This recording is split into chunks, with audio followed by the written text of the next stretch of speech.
नमस्कार, म पण्डित ज्योतिष सप्टुङ्गाना सदा चाहिँ आज पनि यस श्रीमद् भागवत महापुराणको द्वितीय अध्यायको तेस्रो र चौथो अध्याय लिएर उपस्थित भइसकेको छु।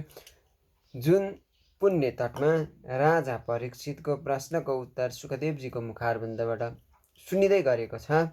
अब त्यसै क्रममा सुखदेवजी आज्ञा गर्नुहुन्छ, हे राजन, मर्ने बेलामा विद्वान बुद्धिमान मानिसले के गर्नुपर्दछ भन्ने प्रश्नको जवाफ तिमीले मसित सोधेका थियौ, त्यसको उत्तर त मैले भनिहालेँ। अब कामना अनुसारको उपासना वर्णन गर्दछु। ब्रह्म तेज चाहनेले बृहस्पतिको, जसलाई इन्द्रियहरूको विशेष शक्तिको कामना छ त्यसले इन्द्रको, र जसलाई सन्तानको लालसा छ त्यसले प्रजापतिहरूको उपासना गरोस्। लक्ष्मीको इच्छा हुनेले माया देवीको, तेजको चाह गर्नेले अग्निको, धनको कामना गर्नेले वसुदेवताहरूको, र प्रभावशाली पुरुषलाई वीरताको इच्छा छ भने त्यसले रुद्रहरूको उपासना गरोस्। अन्नको इच्छा गर्नेले अदितिको, स्वर्गको इच्छा भए अदितिका छोरा देवताहरूको, राज्यको अभिलाषा हुनेले विश्वदेवहरूको, र जनतालाई आफ्नो अधीनमा गराउन खोज्नेले साध्य देवताहरूको आराधना गर्नुपर्दछ।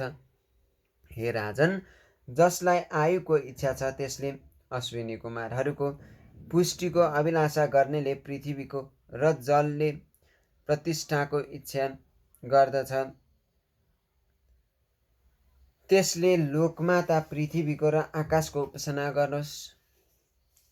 हे राजन, सुन्दर रूपको इच्छा हुनेले गन्धर्वहरूको, राम्री स्वास्नीको इच्छा हुनेले उर्वशी अप्सराको, र सबैको स्वामी बन्ने मन भए ब्रह्माजीको आराधना गर्नुपर्दछ। यसको इच्छा हुनेले यज्ञ पुरुषको, कोष खजनाको लालसा भए प्रचेताहरूको, विद्याभिलाषीले महादेवजीको, र दाम्पत्य सुख पति पत्नी परस्पर प्रेमलाई स्थिर राख्न खोज्नेले पार्वतीको उपासना गर्नुपर्दछ। धर्म उपार्जन गर्नको निम्ति, विष्णु भगवानको सन्तान वृद्धिको निम्ति पितृहरूको, आफ्नो रक्षाको निम्ति पुण्यजन अर्थात् यक्षहरू, र बलियो हुनका लागि देवताहरूको पूजा गर्नुपर्दछ। राज्यको इच्छा गर्नेले मनुदेवताहरूको, जादु टुना गर्न इच्छा गर्नेहरूले निकृतिहरूको, भोगको निम्ति चन्द्रमाको, र कुनै किसिमको कामना नभएको पुरुषले परम पुरुष नारायणको भजन गर्नुपर्दछ। कामनाले युक्त भएको होस् अथवा निष्काम होस् तथा मोक्षको चाहना गर्ने होस्, त्यस्तो मानिस बुद्धिमान छ भने त्यसले तीव्र भक्ति योगद्वारा परम पुरुष भगवानकै आराधना गर्नुपर्दछ। भगवानमा आफ्नो दृढ भक्ति हुनुमा र प्रेमी भक्तहरूको सङ्गत भेट्टाउनमा नै उपासकहरूको सबभन्दा ठुलो कल्याण छ। यस्ता पुरुषहरूको सङ्गतमा हुने भगवानका कथाहरूद्वारा रजोगुण तपोगुणका तरङ्ग रूप काम क्रोधादिहरूलाई शान्त ज्ञान प्राप्त हुन्छ। हृदय शुद्ध भएर आनन्दको अनुभव गर्न थाल्दछन्। इन्द्रियहरूको विषयमा आसक्ति रहँदैन, र कौबल्य मोक्षको मुख्य मार्ग भक्ति योग प्राप्त हुन्छ। भगवानका यस्ता कथामा रस पाइसकेको यस्तो मानिस होला जसले भगवानमा प्रेम नगर्ला।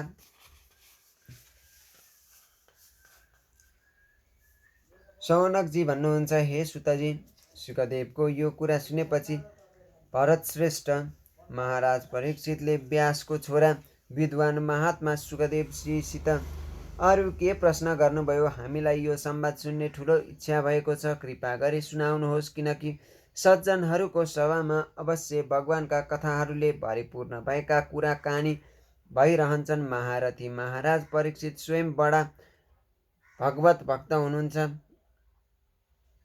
बालककालमा खेलौनासित खेल्दा पनि उनी कृष्ण लीलाको अनुकरण गर्दथे। भगवान श्री कृष्णका परम भक्त थिए।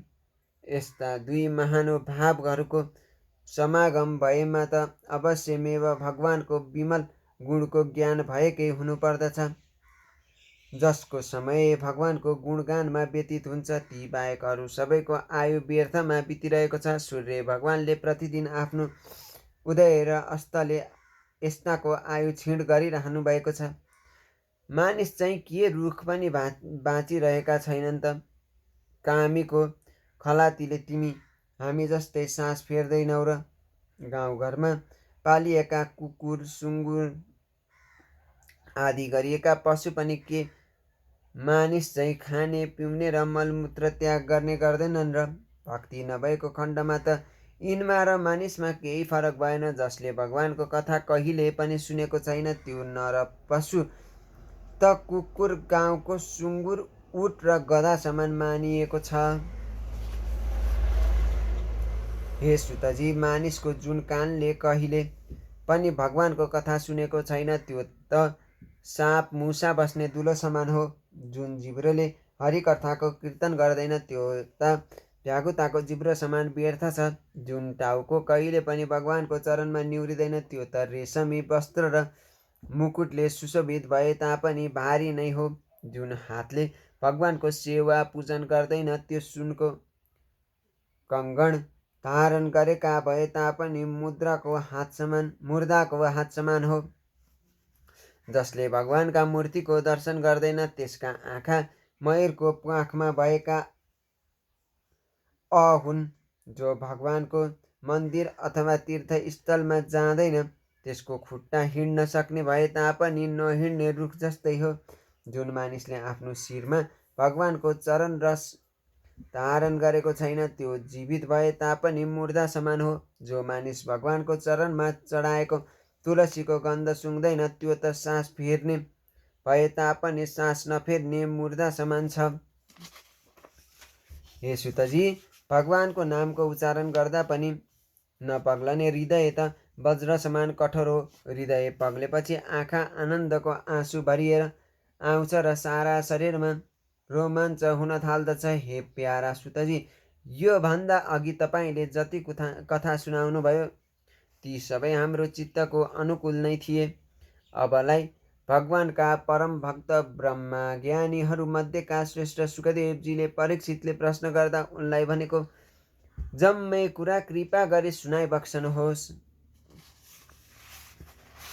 सुतजी आज्ञा गर्नुहुन्छ। आत्माको अर्थात् भागवत तत्त्वको निश्चय गराउने सुखदेवजीका यी कुरा सुनेर राजा परीक्षितले आफ्नो शुद्ध बुद्धि श्रीकृष्ण भगवानका चरण कमलमा समर्पित गरिदिए र आफ्नो शरीर स्वास्नी छोरा घर पशु धन भाइबन्धु तथा निष्कण्टक राज्यपट्टिको धेरै कालदेखिको अभ्यासले गर्दा बलियोसँग जरो हालेको ममतालाई छाडिदिए। यसपछि हे मुनि श्रेष्ठ हो,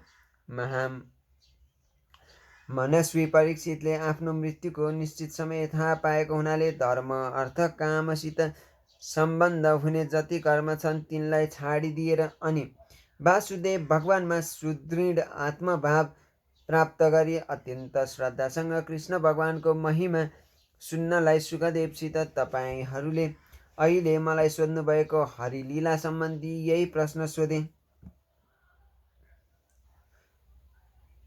राजा परीक्षित प्रश्न गर्नुहुन्छ। हे ब्राह्मण, हे निष्पाप, तपाईँ सर्वज्ञ हुनुहुन्छ। तपाईँले भन्नुभएको कुरा सत्य छ, किनकि जति जति तपाईँ भगवानको कथा भन्नुहुन्छ त्यति त्यति मेरो अज्ञानको पर्दा नष्ट भएर जान्छ। अब म तपाईँबाट भगवानले कसरी मायाद्वारा संसारको सृष्टि गर्नुहुन्छ त्यो कुरा जान्न चाहन्छु।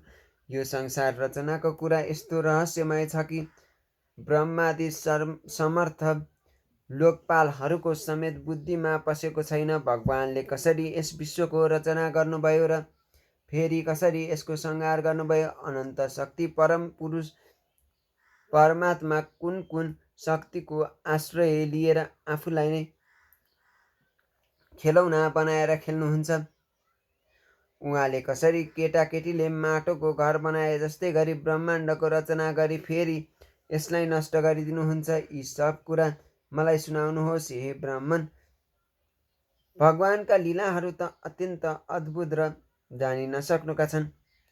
निस्सन्देह ठुला ठुला विद्वानहरूलाई समेत उहाँका लीलाहरूको रहस्य बुझ्न बडो गाह्रो जस्तो प्रतीत हुन्छ। एउटै भगवानले सृष्टि आदि गरिएका अनेक कर्म गर्नको निम्ति प्रकृतिका सत्वादि विभिन्न गुणलाई एकैपल्ट धारण गर्नुहुन्छ अथवा अनेक अवतार ग्रहण गरी तिनलाई प्रकृतिमा गुणलाई क्रमशः धारण गर्नुहुन्छ। हे मुनिवर, तपाईँले शब्द ब्रह्म, वेद तथा परम ब्रह्म दुईटैको मर्म राम्ररी बुझ्नुभएको छ। तसर्थ मेरो यस सन्देहको निर्णय गरिदिनुहोस्। भगवानको गुण वर्णन गर्नको लागि राजा परीक्षितले यस प्रकारसँग प्रार्थना गरेपछि सुखदेवजीको हृदयमा भगवान श्रीकृष्णको बारम्बार चिन्तन गरी भन्न लाग्नुभयो।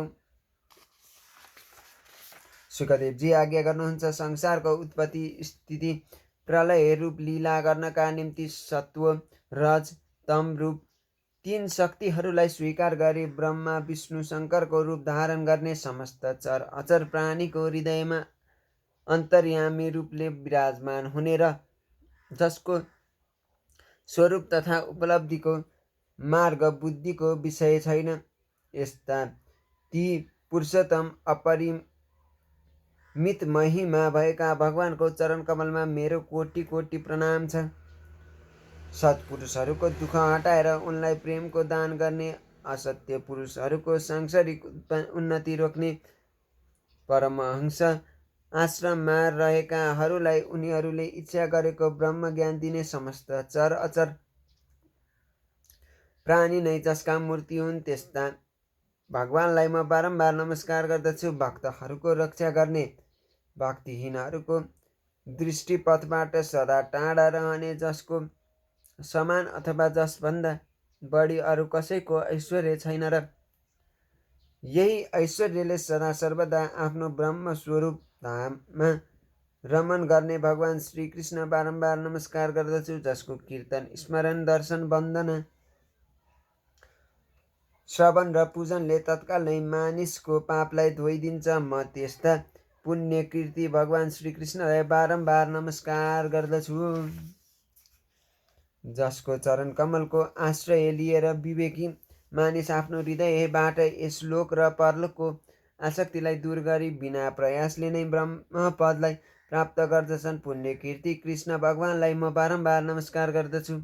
ठुला ठुला तपस्वी, दानी, यशस्वी, मनस्वी, सदाचारी र मन्त्रवेदाहरूलाई समेत आफ्ना साधन तथा स्वयं आफूलाई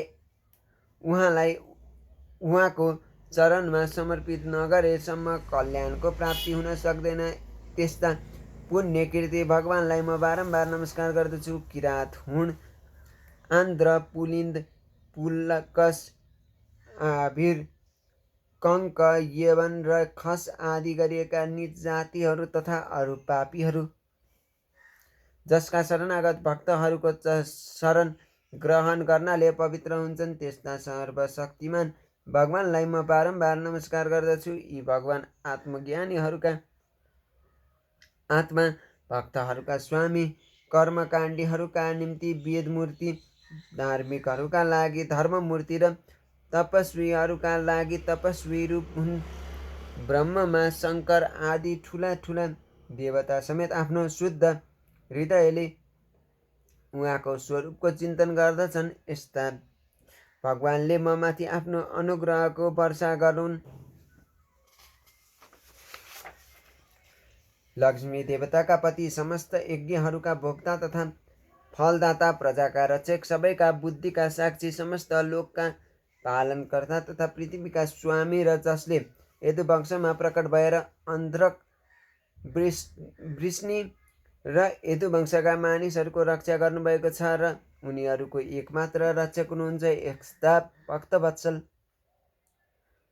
सत्पुरुषहरूका सर्वस्व श्रीकृष्ण मदेखि प्रसन्न हुनुहोस्। जसका चरण कमलको चिन्तन रूप समाधिले शुद्ध भएको बुद्धिद्वारा विवेकी पुरुषहरूलाई आत्मतत्त्वको साक्षात्कार हुन जान्छ र जसको दर्शन पाएपछि विद्वानहरू आफ्नो मति तथा रुचि अनुसार जसको स्वरूपको वर्णन गर्दछन्, त्यस्ता मुकुन्द भगवान म माथि प्रसन्न हुनुहोस्। जसले सृष्टिको आरम्भमा ब्रह्मजीको हृदयमा पूर्वकल्पको स्मरणलाई जागृत गर्न ज्ञानकी अधिष्ठात्री देवीलाई प्रेरित गर्नुभएको र ती सरस्वती आफ्ना अङ्गहरू सहित वेदको रूपमा उहाँको मुखबाट प्रकट हुनुभयो।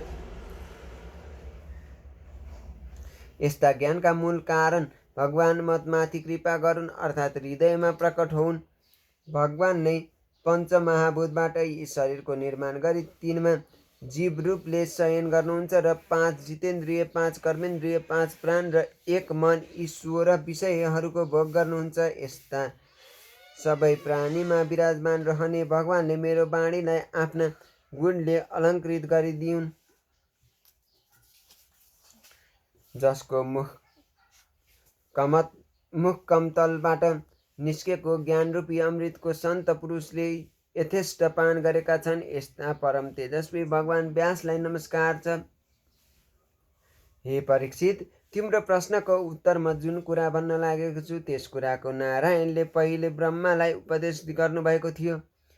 ब्रह्माको हृदय वेदको ज्ञानले परिपूर्ण भए तापनि वेदको सार यो श्रीमद्भागवत उहाँको निम्ति एउटा अपूर्वको वस्तु हो। यसै कारण वेदपछि पनि यसको उपदेशको आवश्यकता भयो। नारदले सोद्धा ब्रह्माजीले पनि उनलाई यही पुराण सुनाउनु भएको थियो भनेर श्रीमद्भागवत महापुराणको 2य स्कन्धको 3औं र 4औं अध्यायमा भनिएको छ। अब भोलिका दिनमा यस पुराणको वर्णन र श्रीकृष्ण भगवानका लीलाहरू हामी जान्नेछौँ। तबसम्मका लागि बिदा चाहन्छु। जय श्री कृष्ण, जय श्री राधे।